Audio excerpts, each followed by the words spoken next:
এই যে এই পটটার কথাই আমি বলছিলাম, দেখেন এত সুন্দর সিস্টেম করা, যে এই যে ফুলকপি, ওলকপি, বাঁধাকপি, বিটরুট এই যে চাষটা হচ্ছে, এইখানে কিন্তু প্রচুর পরিমাণে পোকা।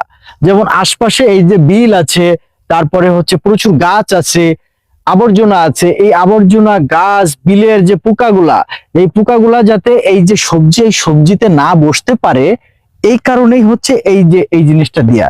এর ভিতরে একটা মেডিসিন থাকে, এই মেডিসিনটা পোকামাকড় টানে, যাবতীয় পোকামাকড় যেগুলা আছে, যেগুলা ক্ষতিকর, এই মেডিসিনে টানে। এখানে চারিপাশ দিয়ে ছোট ছোট ছিদ্র আছে, এই ছিদ্র দিয়ে পোকামাকড় গুলো এর ভিতরে ঢোকে, এই যে পড়ে থাকে।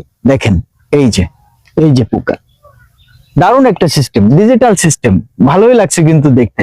মানে অন্যান্য কোনো কিছু কিন্তু দেওয়া লাগতেছে না, মেডিসিন, কীটনাশক, কেমিক্যাল কোনো কিছুই দেওয়া লাগতেছে না, জাস্ট পোকামাকড় নিধন করার একটা মেডিসিন, মেডিসিনটা এর ভিতরে দিয়ে রাখছে, এটা এভাবে ঝুলে রাখছে, পাশ দিয়ে কয়েকটা ফুটা আছে, ওই ফুটা দিয়ে পোকামাকড় ওর ভিতরে চলে যাচ্ছে, মেডিসিনই টেনে নিচ্ছে, দিয়ে আর বের হইতে পারতেছে না।